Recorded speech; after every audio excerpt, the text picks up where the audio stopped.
todos y todas muy bienvenidos y bienvenidas en esta nueva oportunidad que nos da el Señor de encontrarnos, como lo hacíamos en este momento tan especial de oración, agradecerle al Señor, dueño de todo, dueño de nuestra vida, que nos da la oportunidad de vencer también a veces estos obstáculos del tiempo, del clima, y poder más la perseverancia y las ganas que ponemos en el Señor para venir a seguir creciendo, alimentándonos de su palabra, seguir creciendo en el conocimiento de lo que Él quiere de nosotros.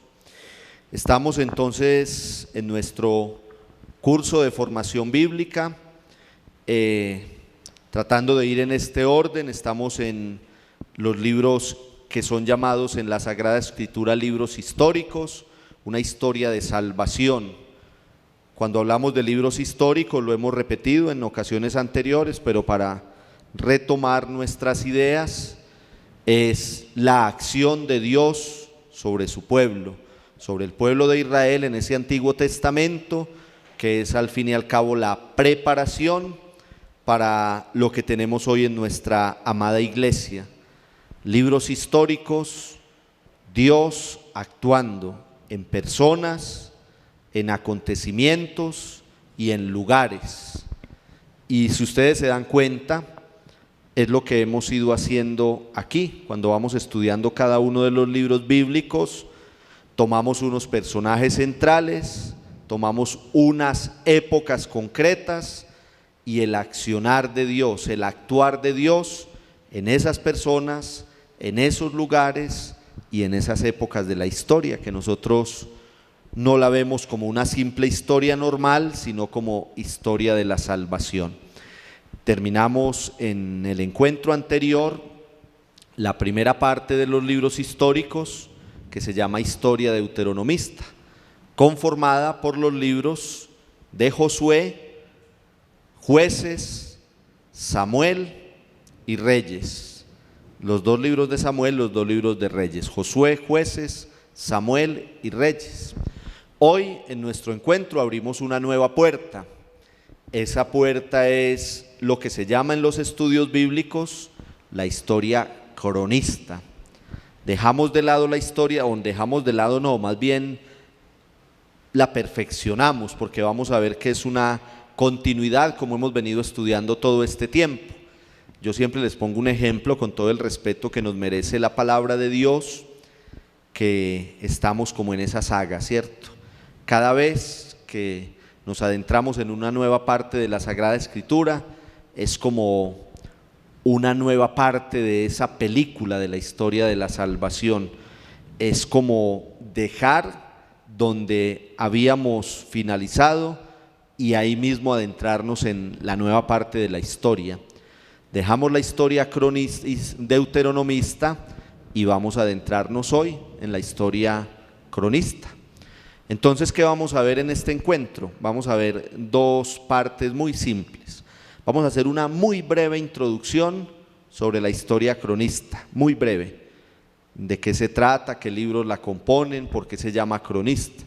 Y luego nos adentraremos ya con los dos primeros libros, que son dos tomos de un mismo libro bíblico que se llama precisamente el libro de las crónicas. Bueno, para poder ambientarnos vamos a empezar leyendo un texto bíblico, que es al fin y al cabo también a lo que venimos en nuestros encuentros. Ustedes que son ahí tan juiciosos y tan juiciosas tomando nota, también quienes nos siguen a través del video en la página, en el canal YouTube de nuestra comunidad, pues entonces tomar nota. Para poder empezar a hablar de la historia cronista, vamos a tener en cuenta el final del libro de los Reyes, como del segundo libro de los Reyes, como siempre lo vamos haciendo, ¿no? ¿Se acuerdan que siempre hacemos así? Tomamos de lo último para iniciar con una nueva puerta. Entonces, para poder entender la historia que llamamos en la Biblia cronista, lo primero que vamos a hacer es leer en la palabra de Dios el final del segundo libro de los Reyes. Yo los invito a que tomen ahí nota en el capítulo 25 del segundo libro de Reyes. capítulo 25, del versículo 1 al 21. Es ciertamente un poco largo, no es hasta el final propiamente de Segunda de Reyes, sino hasta el versículo 21. En eso que vamos a leer está la clave para entender la historia cronista. Dice así: Segundo libro de Reyes, capítulo 25, versículos del 1 al 21. El año 9 del reinado de Sedecías, el día 10 del mes 10, un dato muy histórico, ¿sí se dan cuenta ustedes? Año exacto, tiempo exacto del reinado de Sedecías. Nabucodonosor, rey de Babilonia, se presentó con todo su ejército ante Jerusalén y la sitió, es decir, la rodeó, levantando alrededor una empalizada. El sitio de la ciudad se prolongó hasta el año 11 de Sedecías y empezó el año 9. O sea que ¿cuántos años duró? ¿Por cuántos tiempos estuvo sitiada la ciudad? Rodeada. Por 2 años, ¿cierto? Desde el año 9 hasta el año 11 del reinado de Sedecías. El día 9 del cuarto mes, cuando el hambre se hizo insoportable en la ciudad y la gente no tenía nada que comer, abrieron una brecha en la ciudad.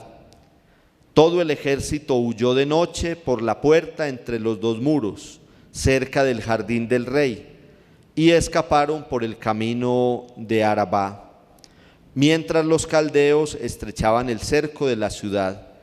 Pero el ejército caldeo persiguió al rey y le dio alcance en la llanura de Jericó. Entonces todas sus tropas se dispersaron. Apresaron al rey Sedecías y lo llevaron a Riblá ante el rey de Babilonia, y allí le comunicaron la sentencia. Oigan pues la sentencia. El rey de Babilonia ordenó que degollaran a sus hijos en su presencia, y a él le sacó los ojos, lo encadenó y lo llevó cautivo a Babilonia. Era mansito Nabucodonosor, ¿cierto? Muy mansito. Entonces, vamos por partes. Los del imperio babilonio al mando de Nabucodonosor sitiaron Jerusalén, es decir, lo rodearon, ¿cierto? Así eran las guerras en ese tiempo, con toda la calma del mundo. 2 años, dijeron ellos. Yo no sé si ustedes han visto, estas ciudades eran amuralladas, ¿se acuerdan?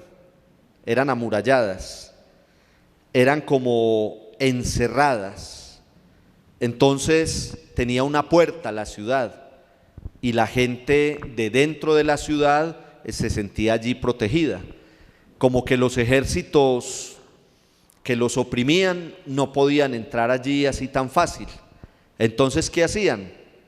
Los encerraban, los sitiaban hasta que se les acababan las provisiones, se les acababan los alimentos, se les acababan todo lo que necesitaban para vivir, y llegaba un momento en que tenían que salir de allí. Entonces el ejército del rey de Jerusalén trató de huir por debajo, hacer como un túnel para salir, pero de todas maneras los cogieron.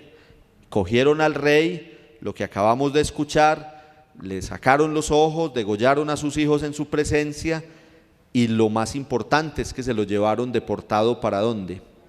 Para Babilonia. Hasta ahí va la historia. El día 7 del quinto mes, era el año 19 de Nabucodonosor, rey de Babilonia. Nabuzardán, jefe de la escolta y ministro del rey de Babilonia, llegó a Jerusalén. Aquí la cosa ya se complicó. Incendió el templo del Señor, el palacio del rey, todas las casas de Jerusalén. El ejército de los caldeos que estaba en su mando destruyó las murallas de Jerusalén. Nabuzardán, jefe de la escolta, llevó cautivos a los sobrevivientes que quedaban en la ciudad, a los desertores que se habían pasado al rey de Babilonia, y a todos los demás.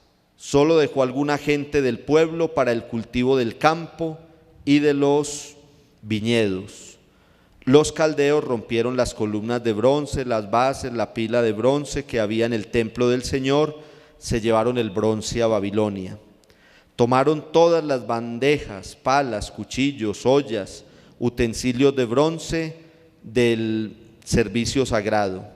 El jefe de la escolta tomó también los incensarios, aspersorios y demás objetos de oro y de plata. Era imposible calcular el peso del bronce de las columnas de la pila y de las bases hechas por Salomón para el templo del Señor, todo ello de bronce. Cada columna tenía una altura de 9 metros, con un capitel de bronce de 2,5 metros de altura. En torno al capitel había una rejilla con gradas, todo ello de bronce. La segunda columna era igual. Nos describen muy bien, ya vamos a explicar un poquito todo el texto, nos describen muy bien todo lo que arrasaron allí. Se metieron al templo de Jerusalén, que era lo más sagrado para los israelitas, y ya acabamos de leer lo que pasó.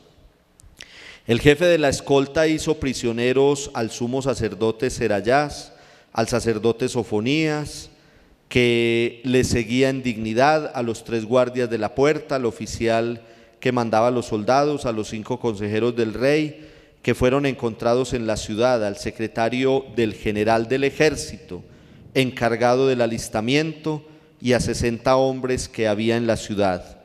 Nabuzardán, jefe de la escolta, los apresó, los llevó ante el rey de Babilonia a Riblá, y al rey de Babilonia lo mandó a matar en Riblá, en la región de Hamad. Así fue deportado Judá lejos de su tierra. Muy bien.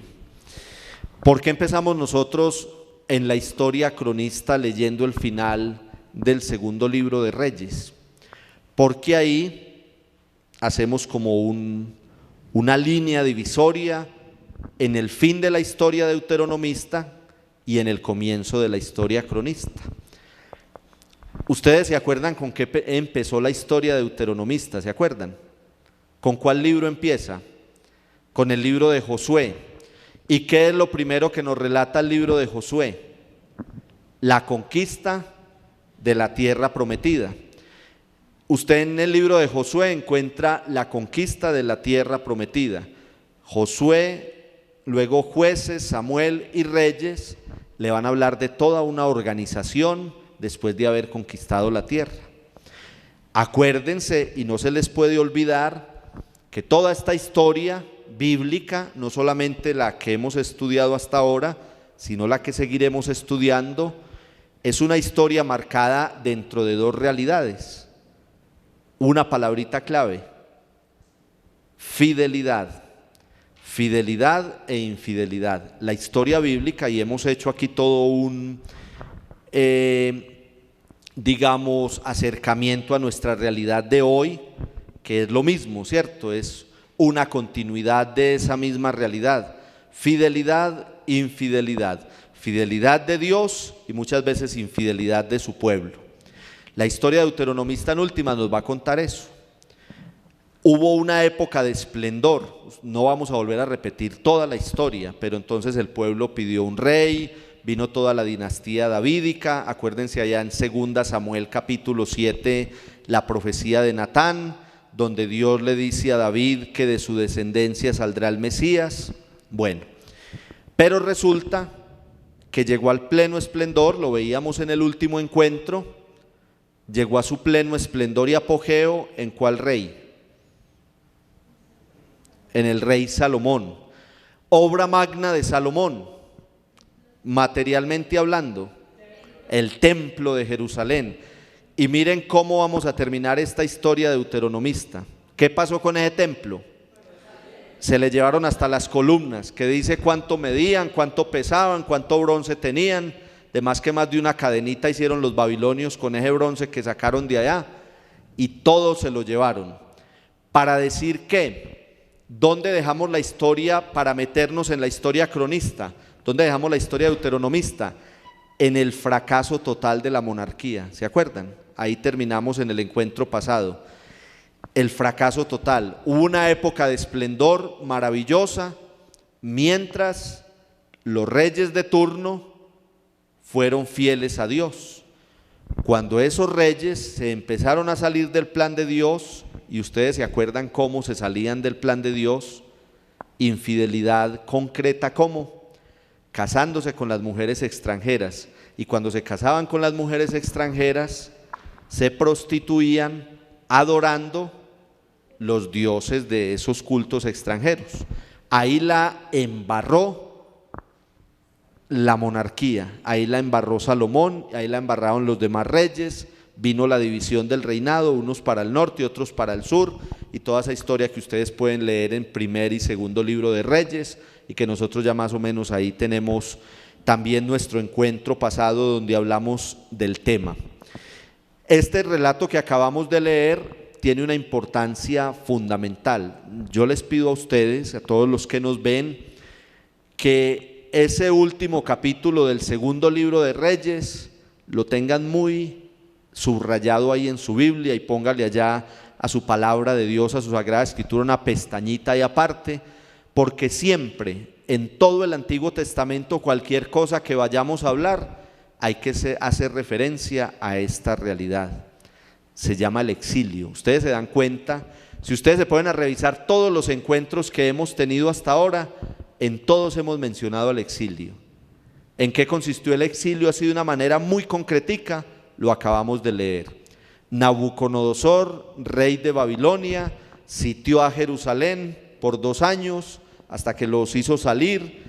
A los que no mataron se los llevaron detenidos, esclavizados, con el yugo encima, para Babilonia, y arrasaron con Jerusalén.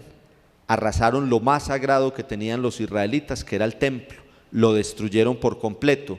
Un signo, esa destrucción del templo de Jerusalén, que el pueblo a través de sus gobernantes estaba haciendo mal las cosas. En el momento en que se salieron del plan de Dios, lo que para ellos era más portentoso y más majestuoso fue destruido, se fue al suelo. Ahí terminó todo. Listo. Entendemos bien el cierre de la historia deuteronomista, ¿cierto? ¿Qué sigue? Listo, apague y vámonos. No vale la pena luchar más, no vale la pena seguir. Esto ya no tiene sentido. Mataron a muchos de nuestros connacionales, a nuestro rey le sacaron los ojos y lo deportaron, nos destruyeron el templo, terminaron la ciudad. Ese es un panorama muy muy alentador, ¿o no? Un panorama muy difícil, ¿cierto? Un panorama para un pueblo que se siente, que es donde está la clave de todo, un pueblo que se siente el pueblo elegido, tiene conciencia de haber sido escogido por Dios para ir siempre hacia adelante como el pueblo de su heredad. Dios los puso en esa tierra prometida. Pero entonces, ¿qué pasa? No nos vamos a adelantar hoy porque ese lo vamos a ver en el próximo encuentro con Esdras y Nehemías. Hoy vamos a ver el bosquejo general y vamos a ver los 2 libros de Crónicas. Pero el libro de Esdras, hoy me les voy a adelantar a la tareita para que entiendan bien de lo que estamos hablando. Usted va a leer para el próximo encuentro el primer capítulo del libro de Esdras. El primer capítulo enterito, que es cortico, tiene 11 versículos. Esdras capítulo 1, versículos del 1 al 11, es decir, todo el libro del primer capítulo del libro de Esdras. ¿De acuerdo? Listo. Usted ahí va a entender muy bien, va a ver las 2 caras de la moneda, entre lo que estamos hablando, cómo termina la historia deuteronomista, y lo que va a pasar en la historia cronista. ¿Qué pasa? Hay un periodo largo donde el pueblo de Israel está entonces deportado en Babilonia, desplazados allá y sometidos a todo lo que dijera el imperio de Babilonia. Pero llega un momento, no les voy a hablar hoy mucho de eso, lo vamos a hablar en el próximo, donde el rey de turno en Babilonia le da ¿cómo se llama eso? Se me fue la palabrita. Cuando a uno lo perdonan, un indulto. Le da un indulto a esos israelitas que están allá en Babilonia y les dice: los que quieran volverse para su tierra y reconstruirla, Bien pueda, arranque. Hoy lo vamos a mencionar así nomás porque eso tiene todas unas connotaciones teológicas, tiene todas unas connotaciones en la historia de la salvación, pero allí nos vamos a adentrar cuando estudiemos Esdras y Nehemías en el próximo encuentro. Pero hasta ahí vamos enchufaditos, ¿o no? No se me han perdido todavía. Llega un momento de la historia por unas circunstancias concretas que veremos con Esdras y Nehemías, donde el pueblo puede regresar. Entonces digámoslo de una vez. ¿Qué tenemos en los libros de crónicas? En los libros de crónicas, o mejor, libros de crónicas no, en la historia cronista. Libros de crónicas, Esdras y Nehemías. En la historia cronista tenemos un mensaje cargado de esperanza. Es la palabra clave. Yo no sé si a ustedes les alcanzan a captar lo bonito de esto, pero es una cosa hermosísima, porque ¿se acuerdan cuando estudiamos todo lo que hemos visto hasta ahora? Que yo siempre les hablo de un nuevo comenzar. El éxodo fue un nuevo comenzar, la llegada a la tierra prometida fue un nuevo comenzar, la época de la monarquía fue un nuevo comenzar, y ahora tenemos un nuevo comenzar con la historia cronista. ¿Por qué? Porque es que ya no llegaron a la tierra prometida, pero ahora llegaron a lo que habían construido durante mucho tiempo, lo que se había hecho en la época esplendorosa de la monarquía con Salomón, con David y Salomón, y ahora está devastado. Yo creo que todos nosotros, los que estamos aquí, los que seguimos también el curso a través de la internet, nos podemos hacer la imagen. Yo creo que las películas nos ayudan a eso. Imagínese usted llegar a la ciudad devastada, ¿cierto? Lo que fue esplendoroso para su tiempo. ¿Se acuerdan cuando fue la reina de Saba a visitar a Salomón? Que dijo, uy, esto no es ni la mitad de lo que a mí me habían pintado. Esto es mucho más espectacular de lo que yo había pensado. ¿Cómo sería ese palacio real? ¿Cómo sería la majestuosidad de ese templo de Jerusalén? Y cuando llega a los babilonios y los devastan, lo único que quedan son ruinas. Y si quedaron ruinas en ese momento, imagínense qué encontró el pueblo que pudo volver, que además de haber destruido todo, había pasado mucho tiempo. ¿Qué se encuentran ellos allí? Nada, nada. Y entonces, ¿qué hace la historia cronista? Los dos libros de crónicas y Esdras y Nehemías, que además fueron dos personajes históricos muy importantes, que vamos a estudiar en el próximo encuentro. ¿Qué hicieron en los libros de crónicas en Esdras y Nehemías? Darle al pueblo un mensaje de esperanza. Sí se puede, sí se puede. Vamos a mirar, le dirá el autor de crónicas a sus lectores, va a decir, vamos a mirar cómo la mano de Dios siempre ha estado con su pueblo y cómo en las adversidades Dios siempre nos ha acompañado y cómo Dios nos ha sacado de momentos muy difíciles. Yo les he dicho a ustedes aquí cuando empezamos a hablar de los libros históricos que el judío, y cuando hablamos del judío es porque todo el Antiguo Testamento viene de allá, de ese mundo judío, el judío tiene como una parte fundamental en su religión y en su vida, el memorial. Ellos siempre están recordando el actuar de Dios en ellos, en la historia, cosa que nosotros también hacemos y que tenemos que hacer.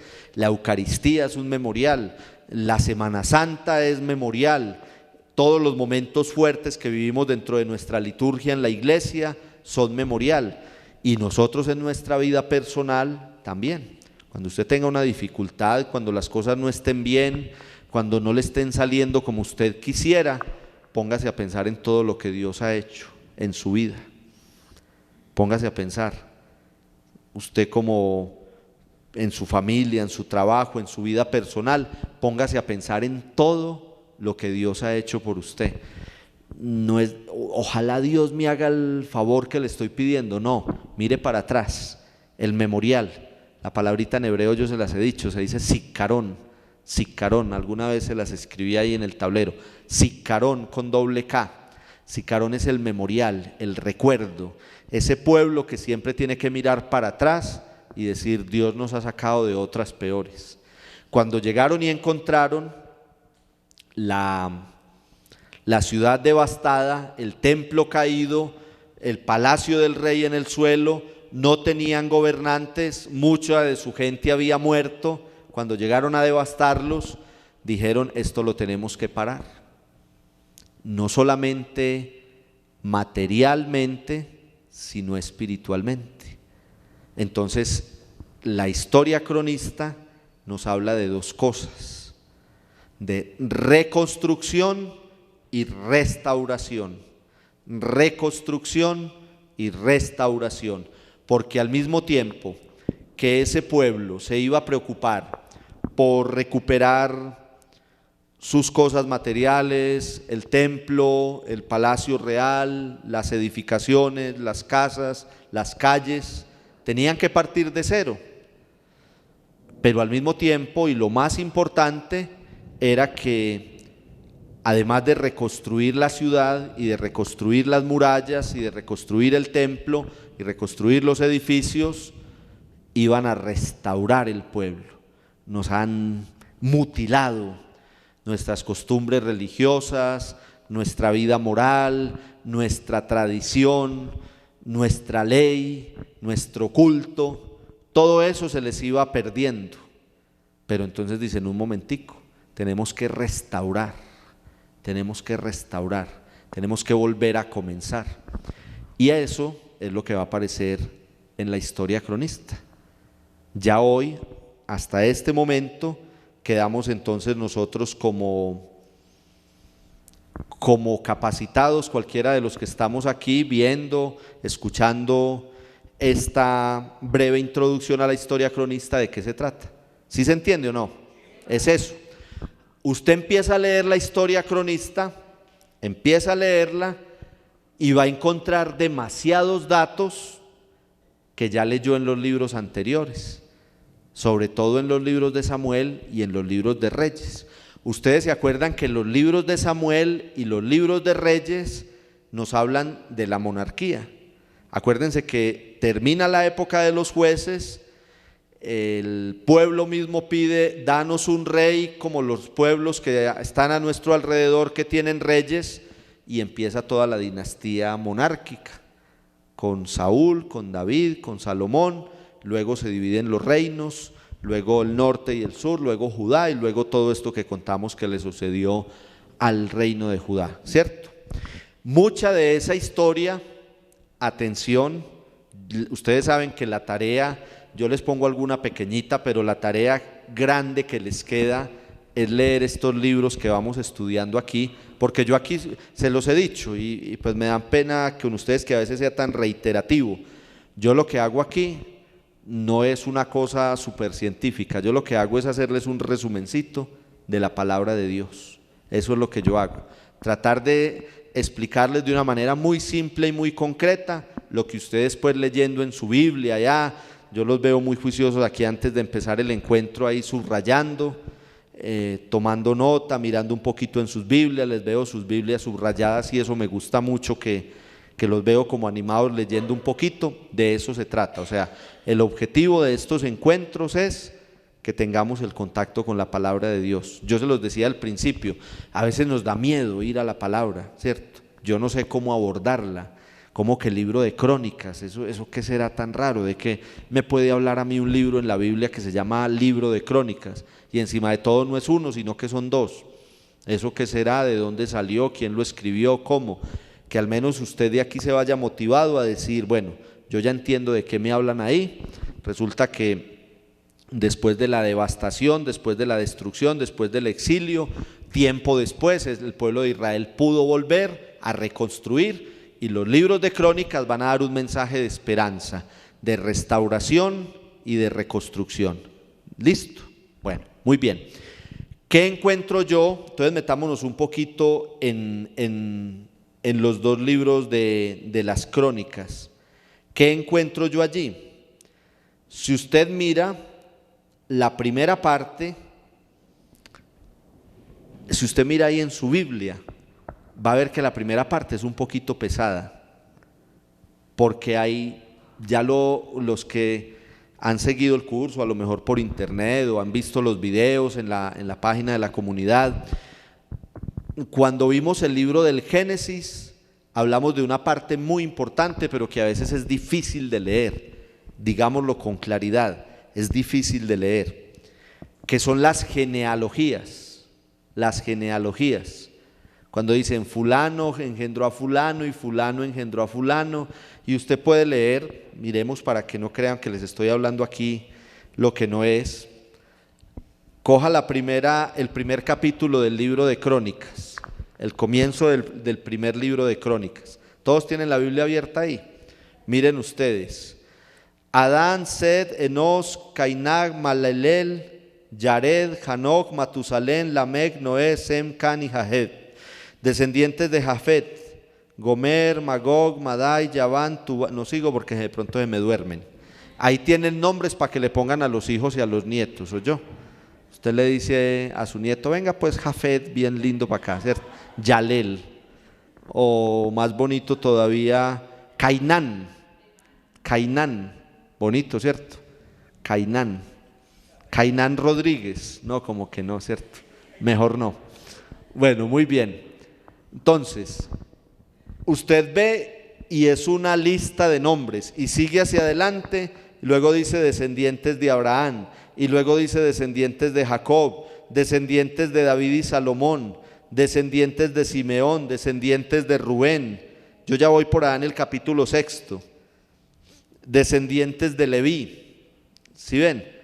Una serie de genealogías. Eso se llaman genealogías. Como aquí se trata de aprender un poquito, ¿para qué sirven las genealogías en la Biblia? Yo creo que ya se los había dicho una vez. Para el judío, para el hebreo, es muy importante el árbol genealógico porque le da firmeza al personaje. O sea, el personaje no salió de la nada. ¿Sí me entienden? Nuestro Señor Jesucristo. Usted va a los evangelios y en los evangelios le muestran el árbol genealógico de Jesucristo, desde por allá de David. ¿Se acuerdan? ¿Por qué? Porque van a mostrar a Jesús a propósito de esto que estamos hablando y que hemos mencionado hoy, que ya lo estudiamos en los libros de Samuel, lo de la profecía de Natán, que de un descendiente de David vendría el Mesías. Ahí está un ejemplo claro para qué sirven las genealogías en la Biblia, para darle como garantía al personaje, a cualquiera. Piense en Noé, piense en Abraham, piense luego en los profetas, piense en cualquier personaje de los personajes bíblicos que usted conoce y en la Biblia le van a poner genealogía para darle como garantía que es un personaje importante. Si del personaje no aparece genealogía, no es que no sea importante, sino que no quieren como dar esa enseñanza en ese momento con el personaje. ¿Sí me entienden? Entonces, ¿por qué el libro de las Crónicas en su primera parte se dedica a hablar de genealogías? Porque les voy a decir, para hoy no alargarnos demasiado, les voy a decir de una vez cuál es el objetivo, ya dijimos en general de la historia cronista, ahora digamos de los dos libros de Crónicas. Primero y segundo Crónicas, ya lo hemos estudiado cuando estudiamos Reyes, Samuel, que están en 2 tomos, son 2 tomos de una misma obra. O sea, en realidad es el libro de Crónicas. Y nosotros en nuestras Biblias lo dividimos en primera y segunda Crónicas. Usted va a leer bien juicioso y haga el ejercicio, lea esas genealogías, aunque sea para que saque el nombre de ahí, aunque sea para el nieto, para el bisnieto algún día, ¿cierto? Pero en serio, léalas, no se las salte, porque tiene cosas interesantes y bonitas. Usted va a decir, vea, este personaje se une a aquel otro, porque es que mire que es desde Adán. Entonces, los libros de Crónicas, se los voy a decir de una manera muy sintética, después cuando tengamos este material impreso, bien bonito, editado, como lo vamos a hacer aquí en la comunidad, usted va a tener ahí otros daticos que yo de pronto no se los digo aquí. pero se lo voy a decir muy sintético. Los libros de Crónicas, tomo 1 y 2, nos llevan en una historia desde Abraham hasta el momento en que el pueblo de Israel vuelve a la tierra prometida, o sea, después de la deportación, después del exilio. Abarca esa historia. Tomo 1 y tomo 2 de Crónicas va desde Abraham hasta el indulto que le dan al pueblo de Israel para que pueda volver a recuperar su tierra. Listo. ¿Con qué visión? Entonces aquí es donde está la clave. ¿Por qué se llama Crónicas? ¿Qué es una crónica? Es un relato, ¿cierto? Vea, les voy a poner un ejemplo bien actual. Si a nosotros, los que estamos hoy aquí reunidos en esta aula, los que están viendo el video, nos dicen, haga una crónica de la campaña electoral para presidente en Colombia. Muy chévere, ¿cierto? ¿Se animan o no? Mejor no, ¿cierto? Uy, qué pereza. Dejemos así mejor. Cada uno de nosotros va a contar, va a relatar, va a poner por escrito esa crónica, pero cada uno de nosotros le da una visión. ¿Sí me entienden? A lo mejor unos de los que están aquí son seguidores de X candidato y entonces van a decir, vea, es que al tal candidato, pobrecito, lo persiguieron, lo injuriaron, lo calumniaron, esos otros son muy malvados. Otros serán seguidores de otro candidato y van a decir, es que vea, es que este tenía que ser, porque es que el otro, porque... ¿Sí me entienden? Cada uno contará unos datos históricos, pero con su óptica, ¿cierto? Usted tiene un sobrino o un nieto o un hijo que juega fútbol, muchacho adolescente, y hay una realidad histórica, que ese muchacho el sábado tiene un partido. Eso es histórico y tiene un partido en la cancha auxiliar del Estadio Palo Grande. En un lugar concreto tiene su partido, a una hora concreta, en una fecha concreta. Usted va a verlo jugar, usted es el papá o la mamá y va a verlo jugar, pero también van unos amigos suyos a verlo jugar. Después les preguntan cómo le fue al muchacho en el partido, imaginen qué va a decir la mamá, ¿cierto? Que Cristiano Ronaldo es un bobito al lado del hijo, ¿cierto? Que no, es que no lo ha visto el Real Madrid para ponerlo a jugar la final de la Champions, ¿cierto? Y el amigo que fue a acompañarlo a usted dice, ¿cómo le fue al hijo de fulano? Dice, sí, el muchachito tiene buena voluntad, ¿cierto? ¿Cierto? Están los dos contando datos históricos, pero cada uno lo cuenta desde su visión y sigue siendo historia, al fin y al cabo. ¿Por qué les estoy poniendo esos ejemplos? Porque la historia cronista nos va a contar desde la creación, es decir, desde Adán, yo les dije ahorita que desde Abraham, nos va a contar desde allá, desde la creación hasta el exilio. Ya entendemos perfectamente de qué se trata el exilio. Va a contar esa crónica, ese relato, va a hacer esa historia, la va a volver a narrar. Usted puede decir, uy padre, entonces yo ahora voy a llegar a la casa y voy a hacer que mi Biblia sea más chiquita, porque es que eso ya me lo contaron en el Pentateuco y en los libros históricos. Desde el libro del Génesis hasta Reyes está la misma historia, ¿o no? No es lo mismo. Ustedes que ya son expertos en esa primera parte de la Biblia, desde el Pentateuco, que son los primeros 5 libros de la Biblia, hasta el libro segundo de Reyes, es que hoy no quiero rayar, pero es la historia, desde la creación hasta el exilio. ¿Sí me entienden? Es la misma historia. Son los mismos datos, son los mismos personajes, pero ¿qué pasa?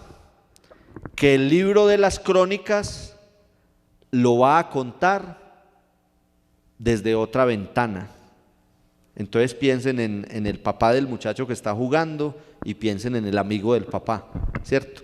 Lo va a contar desde otra ventana. ¿Qué le interesa al cronista? Llamemos al autor de estos libros de crónicas el cronista. ¿Qué le interesa al cronista? Va a resaltar una figura, un personaje bíblico. Y el que me diga cuál es ese personaje bíblico, le traigo una Biblia al otro encuentro. ¿A cuál rey? Al rey David. Al rey David. Va a mostrar la parte buena del rey David y su dinastía. Él no se va a meter con que Salomón después fue infiel. Usted va a leer en los libros de crónicas la historia de David, de Salomón y de la descendencia davídica, pero los aspectos positivos, la sabiduría de Salomón, la construcción del templo, la promesa mesiánica, toda la parte buena. ¿Quiere ocultar la otra o quiere mentir? No. Quiere mostrarle al pueblo que Dios, en el transcurso de la historia, ha actuado siempre en favor de su pueblo y que le ha mandado personajes para que hagan el bien por su pueblo. Cosa distinta es, y lo hemos reflexionado mucho nosotros aquí, a mí me encanta porque además queda una enseñanza espiritual para quienes hacemos el curso, no solamente algo de estudio, sino lo primero es ser espiritual y por eso empezamos siempre con un buen rato de oración y de alabanza. Quiere Dios, a través del autor bíblico llamado cronista, mostrarle a ese pueblo que llegó a una ciudad devastada para reconstruirla y para ellos ser restaurados espiritualmente, que mientras sean fieles, Dios va a estar con ellos. O sea, miren esta ciudad devastada, destruida. Todo esto ha sido por causa de la infidelidad de sus gobernantes y que los llevó a ustedes a ser infieles. En la medida en que ustedes sean fieles, como la época en que David fue fiel, la época en que Salomón fue fiel, y menciona a los descendientes de David que fueron fieles, a los que no fueron fieles no los menciona. ¿Por qué? Porque le interesa mostrar esa parte positiva. ¿Para qué? Para animar al pueblo a que sea fiel, a que no se le vuelva a desviar, sino a que permanezca fiel y a decirles sí se puede. Por eso yo les decía a ustedes ahora que la historia cronista es una historia sobre todo de esperanza, restauración, reconstrucción y llena sobre todo de esperanza. ¿De acuerdo? Entonces, para que ustedes tomen nota ahí, yo les voy a decir cómo van a leer los dos libros de crónicas. Y ustedes van a ver cómo esto se parece a lo que vimos en la etapa monárquica con Primera y Segunda Reyes. Lo vamos a dividir en 3 pedacitos. Primero, desde Adán hasta la institución de la monarquía davídica, o sea, hasta que David empezó a reinar, desde Adán hasta David. Eso lo encuentran en los primeros 9 capítulos de Primera Corintios. Primera Corintios, Crónicas. Primera Crónicas del 1 al 9, es que me distraje mirando por ahí atrás. Primera Crónicas del 1 al 9. ¿Desde quién hasta quién? Desde Adán hasta David. Luego viene el periodo más importante central, que es de David a Salomón. De David a Salomón. Y va Primera Crónicas 10 hasta Segunda Crónicas 9. Mire que traspasa de un tomo al otro, lo que yo les digo, hay que leerlo como una unidad. Primera Crónicas 10 a Segunda Crónicas 9. ¿Listo? Y la tercera parte es la historia de la dinastía davídica hasta la caída de Jerusalén. Entonces, de Adán a David, de David a Salomón y del resto de la dinastía de David hasta que cayó Jerusalén, lo que leímos ahora al comienzo, eso está en Segunda Crónicas, del capítulo 10 hasta el final, que es capítulo 36. El segundo libro de Crónicas es muy extenso. Listo. Yo les voy a pedir que en esas 3 divisioncitas ustedes lean los 2 libros de Crónicas. ¿Se quedaron atrasados o no? ¿Se las repito? Se las voy a repetir. De Adán hasta la monarquía de David, Primera Crónicas del 1 al 9. De David a Salomón, Primera Crónicas 10 hasta Segunda Crónicas 9. ¿Listo? Y desde el resto de la dinastía de David hasta la caída de Jerusalén, o sea, hasta que termina la dinastía de David, Segunda Crónicas 10 a 36. ¿Listo? Bueno,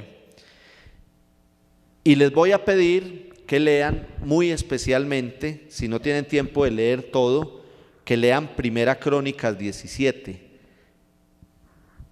que es muy bonito porque es recordarle al pueblo la promesa hecha a David. David quiere, acuérdense esa historia que ya la escuchamos en los libros de Reyes. David quería construir una casa para Dios y Dios le dice que le va a prolongar su casa, es decir, su familia, que su familia va a ser para siempre, y la promesa de que de allí saldrá el Mesías. Eso ya lo hemos leído más atrás, en Samuel y en Reyes, pero ahora lo vamos a leer en Primera Crónicas 17. Y vamos a leer, ¿cuál otro? Primer capítulo del libro de Esdras, muy importante. Si no tienen tiempo de leer todo lo que les puse, que hoy vine como con ganas de dejarles mucha lectura, Primera Crónicas 17 y primer capítulo de Esdras. ¿Listo? Entonces recapitulemos rapidito para que la cosa nos quede clara. ¿De qué nos hablan en la historia cronista? Un mensaje de esperanza. El pueblo vuelve después del exilio, después de la deportación, encuentra la ciudad destruida y dicen, esto lo vamos a reconstruir, pero nosotros como pueblo, como nación santa, como pueblo elegido, vamos a ser, ¿cuál es la otra palabrita clave? Restaurados. Reconstruir lo material, pero nosotros vamos a ser restaurados. Para eso vamos a mirar hacia atrás y vamos a poner como personaje central a David. Toda la bendición prometida por Dios a través de David se dañó cuando fueron infieles. Entonces lo que vamos a hacer es recordar todas las cosas buenas hechas por David, por Salomón y por su descendencia, para que entendamos que sí se puede, que si somos fieles, lo que vendrán serán bendiciones. ¿Listo? Quedó claro la historia cronista, ¿cierto? Dentro de 8 días es muy bonito, libros bíblicos bonitos, Esdras y Nehemías, porque esta es la base, ¿cierto? O sea, ya tenemos la base intelectual de lo que pasó. Ahora vamos a pasar a la historia real, cómo a través de 2 señores llamados Esdras y Nehemías, el pueblo empieza toda la reconstrucción. O sea, ya no es solamente hacer la teología de que sí se puede y un mensaje de esperanza, sino que vamos a la práctica. Centrado, se me olvidó decir, toda esta historia cronista, tanto libros de crónicas como Esdras y Nehemías, van a tener 2 instituciones centrales: el culto y el templo. El culto y el templo, porque el pueblo tiene que, nosotros a veces no le damos la importancia que tiene a la liturgia, todos los signos de nuestras celebraciones en los templos, todo esto, eso tiene un valor grandísimo. Lo primero que hizo el pueblo de Israel para poder ser restaurado fue recuperar el culto y el templo, porque al congregarse alrededor del templo y al hacer el culto a Yahvé, empezaron a restaurarse internamente ellos, a recuperar la bendición que habían perdido. Esdras y Nehemías se preocuparán por recuperar la ley y el culto, todas las leyes que tenían para ser un pueblo elegido y el culto que había que rendirle a Yahvé para ser totalmente restaurados. ¿De acuerdo? Muy bien, ¿entendido? Quedó claro, ¿cierto? Nos salió hasta bonito hoy, nos salió como muy bonito. Yo hoy hablé muy bonito, quedé como contento. No creí que fuera a hablar tan bonito hoy. Muy bien, pongámonos de pie y hacemos nuestra oración para terminar nuestro encuentro entonces de esta noche.